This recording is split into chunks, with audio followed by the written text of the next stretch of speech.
Hello and welcome to the Marquette Food Co-op's virtual cooking classroom. My name is Sarah Monty and I'm the Outreach Director here at the Co-op, and today I'd like to teach you how to make a very simple lentil stew. So first of all, you're going to need a slightly bigger pot. I'm going to turn this on and I'm going to add a little bit of olive oil. So olive oil is really nice to have in this recipe because we're actually going to use it at the end as a finishing flavor as well. This is based on a Middle Eastern recipe, a very traditional, simple Middle Eastern recipe, so we definitely want to make sure to use some olive oil if we have that in the house. So I just made sure to coat the bottom of the pan evenly with that olive oil.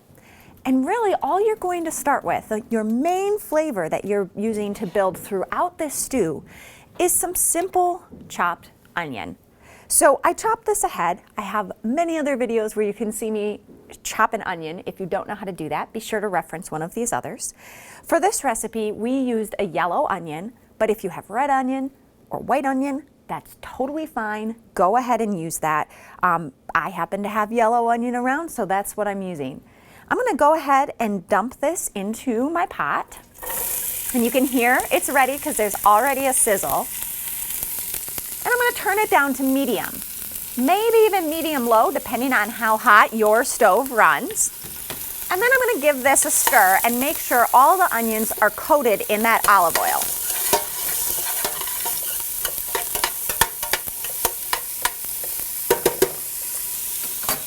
So we want to cook these onions just to translucent. You can cook onions all kinds of levels, so you can barely cook them before you add the next step. You can cook them to translucent, where they start to be a little bit see-through and they're very, very soft, or you can start to brown them. If you like things on the sweeter side, go ahead and take these till they're quite brown. I personally think of this as a very savory stew, so I like to do it only to translucent, but everyone's taste buds are different. And really, when you cook an onion to browning, or even just browning around the edges, you're actually making the sugary flavors in the onion, and yes, they do exist, even an onion has sugars, more prominent in the flavor profile. That's why when you're caramelizing onions and taking them all the way to a deep, rich brown, it smells so sweet in the air. What you're smelling is the sugars in the plant that are cooking. So just make sure to pay a little bit of attention to this. What you're going to want to do too, if you're worried because you're trying to multitask like I do in the kitchen, you can always add a little bit of the salt in this recipe early on. And when you add salt to your onions at this point, it will help them release a little bit more of the water into the pot, which will make them less likely to burn and just takes the pressure off you a little bit. So I'm going to go ahead and add a little bit of salt.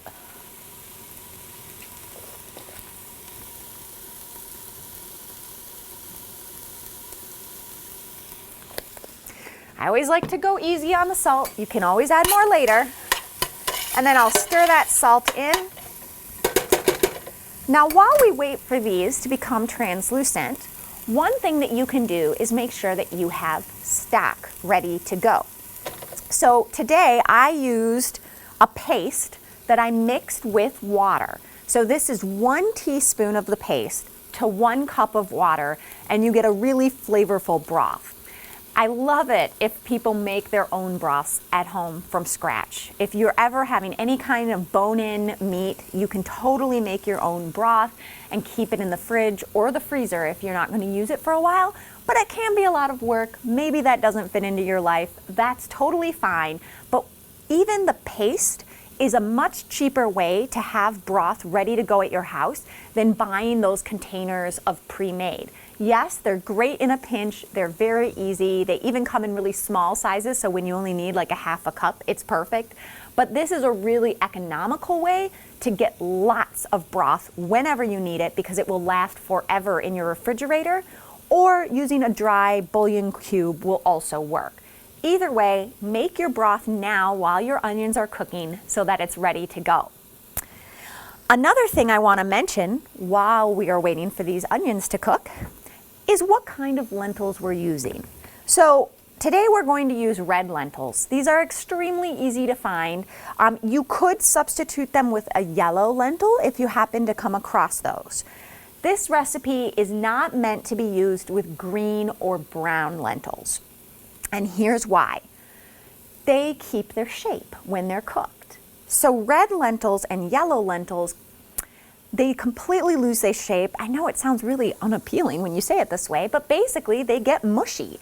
They become extremely soft and you get this really nice thick stew. Brown and green lentils completely hold their shape and will actually be like floating in the water. So a lot of times what you can think about it as red and yellow, you're making a soup, and the green and brown you can actually use in salads. So for example, in the fall, I really love to make a salad where I cook my green and my brown lentils, and I roast some beets, and I get some dark leafy greens and cook those up on the stove, or maybe have like a fresh arugula, and I put that all together on the plate and put a little bit of soft cheese on there or a dressing of lemon juice or balsamic vinegar and olive oil, and boom, you have your protein in the lentils, you've got some vegetables, and it's absolutely delicious and seasonal. But today we're going to use the red lentils, which are one of my favorites too because they cook up so quickly. So really the longest thing is pretty much getting the onions chopped up and waiting for them to cook. This is a super great dinner that you can make on a weeknight that will also make you leftovers. So there's a lot of additions that you can do with this as well. If you want to keep it simple, you can just do the onions, the lentils, some stock, and then a little bit of cumin is going to be added at the end. And cumin is what we would call an aromatic spice. In other words, the smell that comes into our nose is really a big way that we taste that spice. So adding the cumin at the end when it's really fragrant and it will hit our faces will make the soup taste that much better. Those are the essentials really, but you can do, we're gonna add some crushed tomato at some point to this, just a can of actually diced tomato, crushed tomato, doesn't even matter. Just throw it in the pot. You can add dark leafy greens like kale or spinach to this. You could add other spices like coriander or turmeric to it. If you don't have cumin, you could also just take a little bit of curry powder and throw a few teaspoons of that in here. It basically can be flavored almost any way you want. So we've got our onions there, we've got our broth already made, I've got the lentils. These onions are pretty darn close. I think I'm gonna go ahead and add my lentils. And yes, you are adding the lentils first. I'm gonna stir that around. What we want is for the lentils to be coated with that oniony flavored salty oil. Once I have the onions and the lentils completely mixed, I can grab my broth. So the recipe calls for, I think, 1 3/4 cup lentils. You can go ahead and just do a full 2 cups if you want, and then between 7 and 8 cups of broth. It's very flexible because you can have this be a thinner stew, or you can cook it down and have it be really thick. It's totally up to you, and if you add more broth, it'll just condense the flavor as it cooks down. It means you might have to wait longer, but it's still going to work.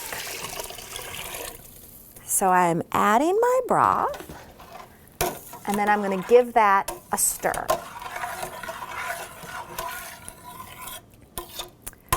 Now these will cook between 25 minutes usually, especially if you have it nicely simmering and you put a lid on this for part of it. But I'm going to move that aside for now because we're not going to make you wait. We're going to show you what this looks like at the end. So I have here a soup that I made earlier. And so it's thickened up quite a bit as it sat. And you can see though, it's still a really nice consistency. It's not too thick, it's not too thin. Now, if I was going to add a curry powder or the cumin, which I hope you do, I'll do that now. You also could add any fresh greens. If you're adding frozen greens, I'd add them earlier so you can cook out the water and make sure they're fully defrosted in your soup. But if you're adding fresh, you can add it now and just keep them in there until they're wilted. So I've done my cumin. And now I'm going to show you how you serve this, because that's part of the fun. So you can do, at the very end, a squeeze of lemon juice into the pot. And what this does is we've got a lot of really earthy, warm flavors in this soup. And one of the things that can make food really interesting is having a combination of flavors. So when you add that lemon, you're adding a sharpness, you're adding acidity, you're adding a brightness to it. So we are going to add a little bit of lemon to the pot. I'm also going to do a little bit of fresh parsley. If you don't have the parsley around, that's fine. You can use parsley, or you could use cilantro, or you can skip this step altogether.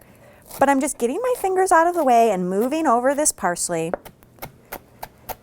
And I just do a little bowl of the chopped up cilantro or parsley. And then I put all of this out for folks to eat. And so when you make your bowl of soup, you can make it a little bit prettier with that parsley. So you put your soup in here, and then you do a little sprinkle of your parsley. And then I like to serve it, everyone gets their own little slice of lemon. That way, if they need to have a little bit of a punch to the flavor, they can simply squeeze the lemon right over that.